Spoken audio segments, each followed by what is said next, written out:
Hi, this is my Manta Mirage project. The car is a 1969 version. It has been changed quite a bit from the original. And what I'm going to do is just kind of show some of the work I've done on the car and some of the things that I'm looking forward to doing as I progress on with this project.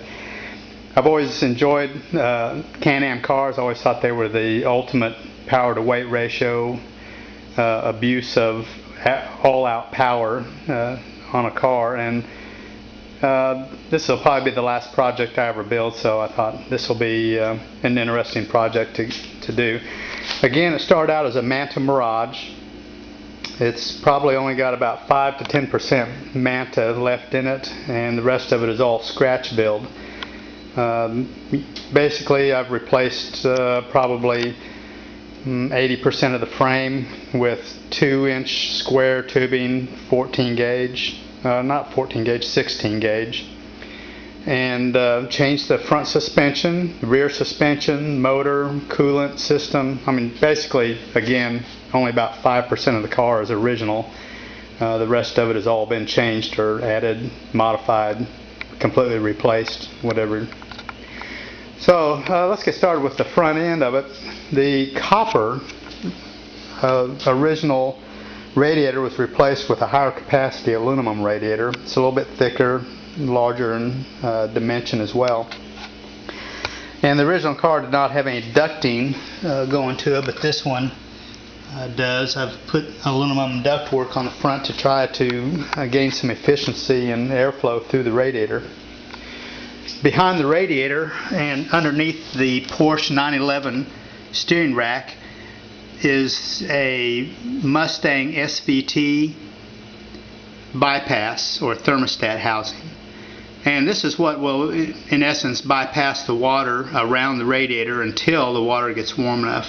And once it gets up to temperature, then it'll start passing it through the radiator. But originally, it'll come through the bottom, go around to the top, and then back around if the water is too cool.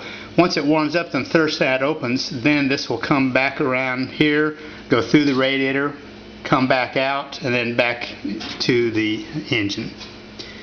Above the rack is the brake fluid reservoirs, and the actual master cylinders for the brakes are behind this boot, as you can see here below it. The far left one has a cap on it, the other two don't. These are 3/4 inch Tilton master cylinders, and if I go on the other side of the wall here, they're connected to the master cylinders with the boots and the 3-pedal assembly. So that's the brake system, at least on the inside of the car. Once they come out from the individual hoses here for the 2 brakes and the clutch, it comes out here, and then the hoses come back around behind the clutch pedal, and then those hoses follow all the way back along the sidewall to the back of the car.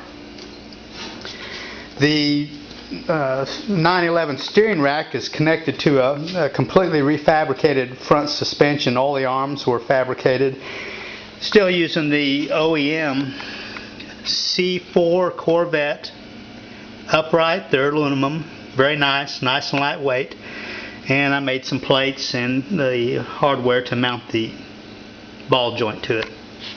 The dampers are QA1 double adjustables. Currently that's a 200 pound per inch spring. It seems to be adequate for what I need right now. And you'll notice there's a screw right here. What that is, there's 4 of these that hold the entire front radiator assembly that is shown here. It can be taken off the car. You might wonder why it's so built so robustly.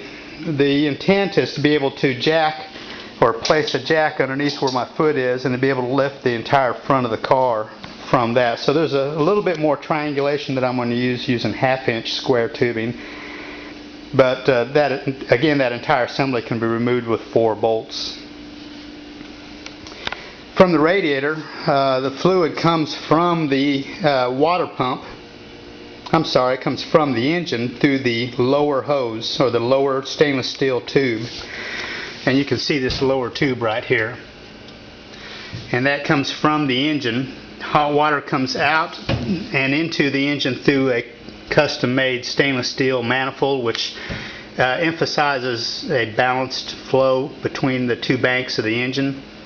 So the bottom one, or I'm sorry, the bottom tube comes out, flows down to the bypass or radiator, back, and it comes back through that right-hand hose to the water pump with the red hose attached to it. Comes out of the water pump, then it forces back up into the top of the engine. So it's really reverse flow. It goes directly into the heads and provides a maximum benefit of cool water going to the heads first instead of the block. As you can see, the side pod is open, provides a lot of storage space. Besides the water pump, I'm going to put a fuel pump in there as well, the high pressure pump for the fuel injection. I could also put a battery in there, but the battery I'm looking to try to place in this box right here behind the master cylinders. It's big enough to put a battery in. My concern was to make sure I had enough weight on the front of the car, and that's the reason why the original design, my design, is to put the battery up front. On the original Manta, it was back beside the engine, but that's just too much weight on the back. This is sort of what I'm shooting for as far as the appearance. The rear wing up above the rear wheels, I'm going to try to eliminate that. So the goal is probably to get the car to look like the McLaren M8A rather than the B, C, or D. So, as you can see, the side pods were extensively modified and lined with aluminum so that I had more space to work with from the original Manta.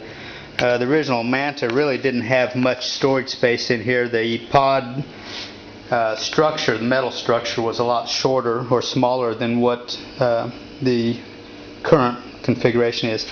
And then next to the opening there, the storage space, is the fuel tank itself. And that's about a 10.5 gallon tank. I have one on both sides of the car. The one on the driver's side is further back and just in front of the rear wheels, where this one has been moved forward. And the reason why I moved this one forward was because there had to be space for a dry sump tank, and this engine does have a dry sump. This is a tank I had built. It holds, I think, 18 quarts, I'm not sure, but I plan to run 11 quarts in it. It uses probably the one single thing that's still left untouched by the Manta, and that's the fuel tank cap. And instead I'm using it as a cap for the dry sump system. Has dual remote oil filters. Comes out of the engine. Oil comes in through the top here, comes out at the bottom, back to the pump, comes back out of the pump into this fitting here, and immediately splits off into both filters and also both oil coolers. Now you're wondering, why on a street car would you have two oil coolers? Well, the original McLaren M8 series cars used two oil coolers on each side, so it's a little bit of an overkill for the street. But I'm trying to make this thing look as close to the McLaren as I reasonably can within my finances and fabrication skills. So there's a lot of hose, a lot of AN fittings, and a lot of stainless braided fittings. It's that alone has been quite a hit financially in doing that. And then off the gas cap, I'll have some kind of a tube come up where I can have a door that will go into the bodywork, and where I can fill it from the outside rather than lifting up the top of the hatch. On the other side, we have a hatch too, and it's even more open than the other side because it doesn't have anything in it. Plus, it's longer with the gas tank further back. Powertrain, it's a Chevrolet LS2. It's a Generation 4 motor, and I'll go into details about that in part 2.